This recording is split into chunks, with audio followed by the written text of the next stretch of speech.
Frères et sœurs, c'est l'Eucharistie qui clôture ce temps de grâce que nous avons passé ici.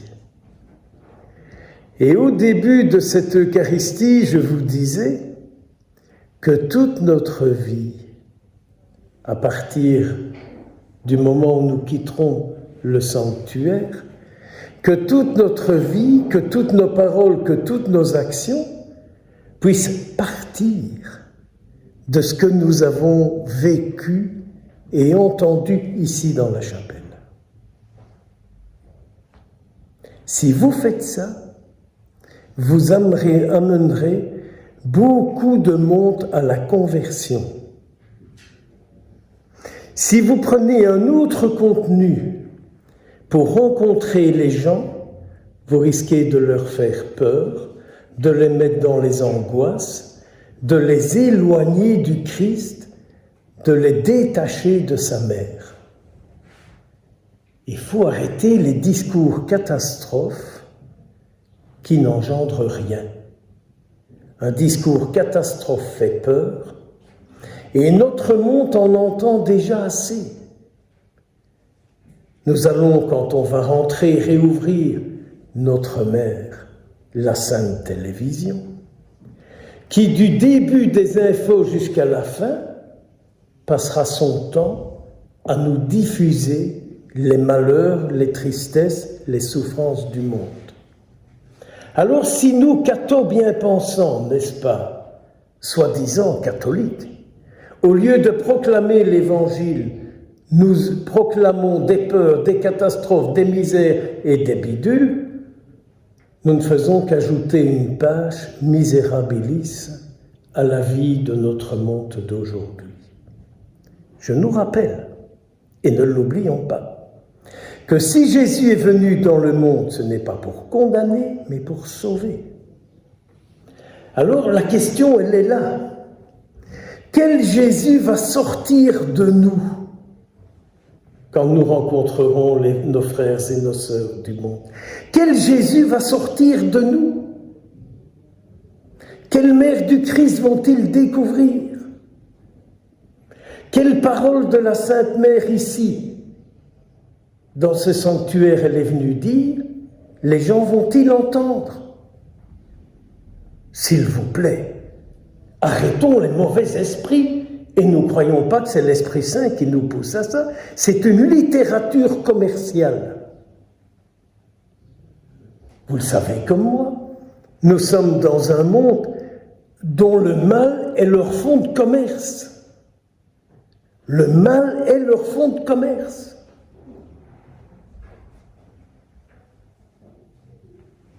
Que le Seigneur nous pardonne toutes les paroles que nous avons pu dire qui n'ont rien à voir avec le message du lieu, qui est venu pour proclamer une bonne nouvelle. Ne m'attristez pas. Quand j'entends les actes des apôtres et que j'entends les disciples, Pierre notamment, dire par notre bouche, les païens ont entendu la parole de l'Évangile. Mais Seigneur, purifie mes paroles. Mais Seigneur, purifie nos paroles, afin que le monde entier, à travers nos paroles, puisse entendre la bonne nouvelle du Christ. S'il vous plaît. Mais s'il vous plaît, au nom du Christ, que par nos paroles le monde entende la bonne nouvelle. J'ai bien dit une bonne nouvelle. Quand même. Et ils sont venus à la foi. Souvent, dans les personnes que je rencontre chez moi qui viennent avec leur misère, je me dis quand elles partent, à travers ma parole, où sont-ils arrivés? À une vie avec Jésus? À une vie avec sa Sainte Mère? À une vie avec leur ange gardien? À une vie avec leur saint patron? Ou à une vie d'angoisse et de peur? nos paroles, si elles partent du Christ, seront des paroles, pour reprendre un terme très, très à la mode, si nos paroles partent du Christ, nous redonnerons de l'énergie à ceux qui les rencontrent, qui les écoutent et qui les vivent.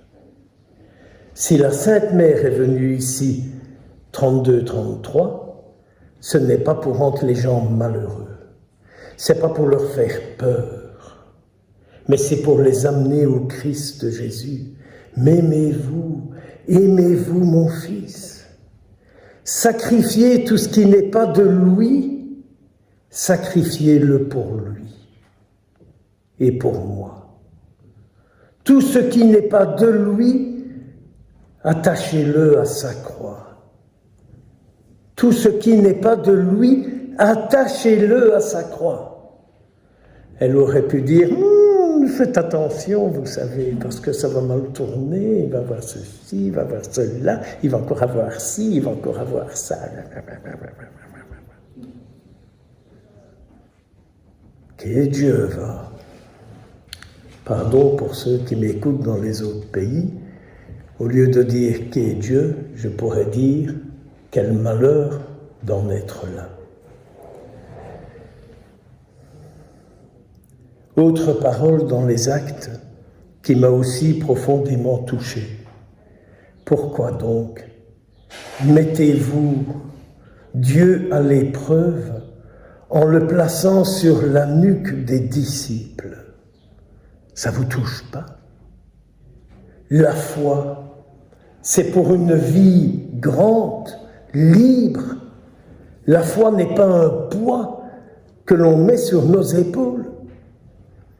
Souvenons-nous les réactions de notre Seigneur Jésus-Christ dans ces bagarres avec les bien-pensants de l'époque, là, ceux qui l'ont fait zigouiller. Là. Quand il leur a dit, vous mettez sur les épaules des gens des poids que vous-même, vous n'êtes pas capable de porter. Quoi. Moi, je ne suis pas capable de porter la souffrance du monde. Moi, je ne suis pas capable de porter toutes vos misères. Je suis juste capable de les entendre et avec vous, d'aller les mettre aux pieds du Christ. Ça, je pense, j'espère, capable de le faire. Alors oui, Dieu n'est pas un poids sur les gens, mais il est une grâce, il est une vie, il est une paix, il est un chemin de lumière. Ne mettez pas Dieu sur la nuque des disciples, que nos pères et nous-mêmes, nous n'avons pas eu la force de porter, dit Pierre. Que nous-mêmes, nous n'avons pas la force de porter.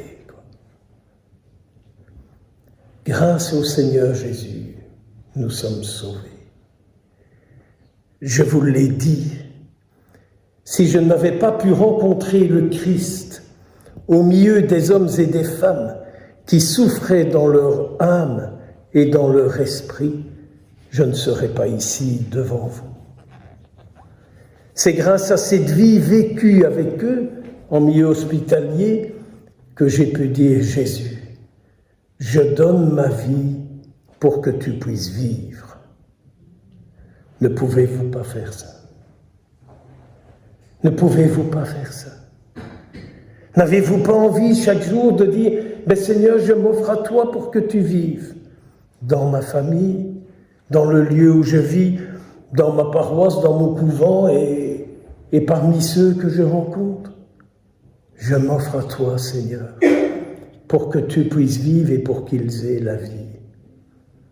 Vous comprendrez alors que celles et ceux qui viendront vous trouver diront, mais chez vous, on est accueilli tel qu'on est. Chez vous, on est compris. Chez vous, on est accepté. Chez vous, on n'est pas jugé. Chez vous, on est reçu. Chez vous, on ne nous fait pas la leçon. Chez vous, on ne nous corrige pas. Ne croyez-vous pas que si vos enfants rencontreraient cette foi-là chez vous, ils seraient touchés par celui qu'en vous vous portez. Je convertirai les pécheurs.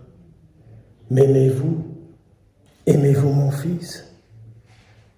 Priez beaucoup, ne vous débranchez pas.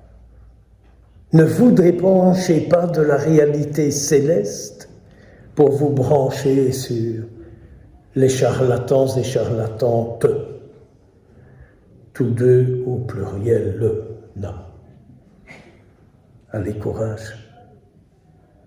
Que la Sainte Vierge ne nous quitte pas et que Jésus grandisse en chacun de nous à la prière de sa Sainte Mère.